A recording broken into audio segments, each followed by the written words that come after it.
Good morning बच्चों। आज हम लोग चलिए वही जो चौथा पाठ पढ़ रहे थे उसी को आगे पढ़ा रहे हैं। अभी तक हम लोगों ने इस पाठ में घर की सजावट के महत्व को, इसके अलावा घर के सजावट के सिद्धांतों को पढ़ा था। आज हम लोग घर के सजावट के साधनों के बारे में पढ़ेंगे। हम सभी को पता है कि घर की सजावट के विभिन्न साधन होते हैं, जैसे फर्नीचर, पर्दे, दरी, कालीन, रंग रोगन, चित्र, सुंदर फूल आदि। इन्हीं के द्वारा हम अपने घरों को सजाते हैं। तो सबसे पहले आज हम लोग फर्नीचर पर बात करेंगे कि हमें कैसा फर्नीचर घर की सजावट के लिए लेना चाहिए। तो फर्नीचर कई प्रकार के होते हैं। उनके अंतर्गत आपका sofa, dining table, dressing table, तख़्त, दीवान, बेड, मेज़ें, ये सब चीज़ें आ जाती हैं। तो सबसे पहले मैं आप लोगों को बताऊंगी कि फर्नीचर जब हम लोग घर के लिए लें तो हमें कैसा फर्नीचर लेना चाहिए। सबसे पहले हमें ध्यान रखना चाहिए जो फर्नीचर हम लें वो हमारे घर के आकार के हिसाब से हो, हमारे घर के कमरों के हिसाब से हो। अगर हमारा घर बड़ा है, कमरे बड़े बड़े हैं, तो फर्नीचर भी वैसा ही बड़ा लेना चाहिए। बड़ा सोफ़ा, बड़ा बेड, बड़ी ड्रेसिंग टेबल, बड़े डाइनिंग टेबल्स।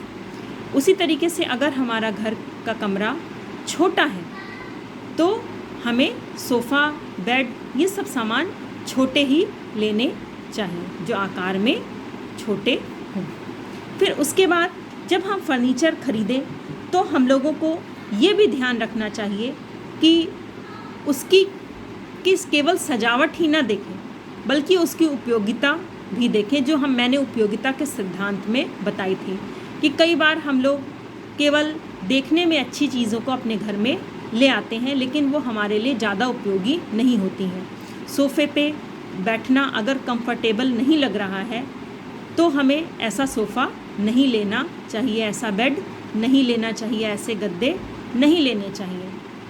सबसे ज़्यादा ज़रूरी है कि जो भी फर्नीचर हम लें वो आरामदायक हो। आरामदायक फर्नीचर ही हमें अपने घर में लाना चाहिए। फिर आ जाता है सुदृढ़ता और गुणवत्ता का सिद्धांत। अनिवार्य रूप से देखनी चाहिए कि हमें देख लें कि जो भी सामान हम लोग ला रहे हैं वो अच्छा है, उसकी लकड़ी अच्छी है। कभी कभी जो कारपेंटर्स होते हैं या जो दुकानदार होते हैं वो कच्ची लकड़ी पे बढ़िया अच्छा पेंट करके बेच देते हैं और बाद में वो ख़राब होने लगती है। तो हमें हमेशा ये देख के लेना चाहिए, भरोसेमंद दुकान से ही सामान खरीदना चाहिए कि जिस लकड़ी का फर्नीचर बनाने में प्रयोग किया गया हो वो अच्छी किस्म की हो।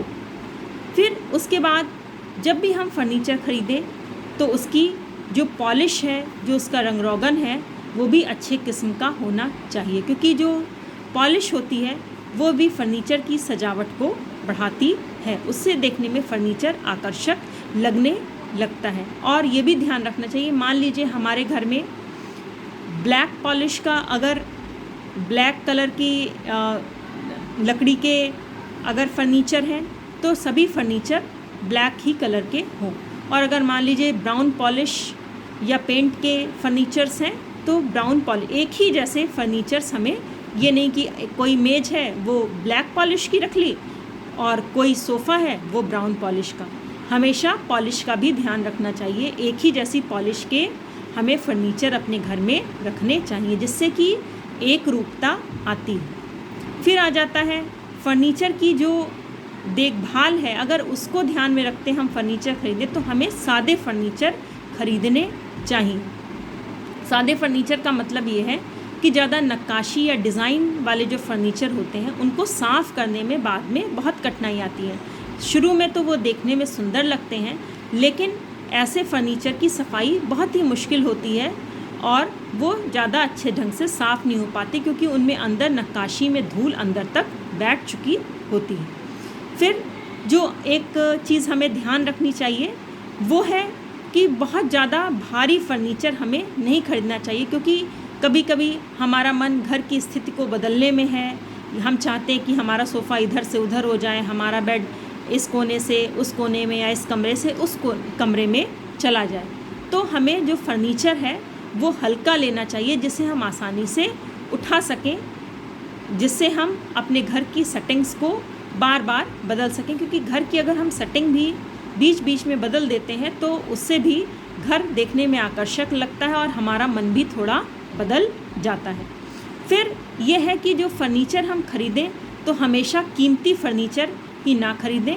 हमें कोई भी चीज़, चाहे हम फर्नीचर खरीदें घर के लिए या कुछ और सामान, सबसे पहले हमें अपनी आय को, अपनी जेब को, पॉकेट को अवश्य देखना चाहिए। अपनी हैसियत के, अपने बजट के हिसाब से ही हमें घर में सामान लाना चाहिए।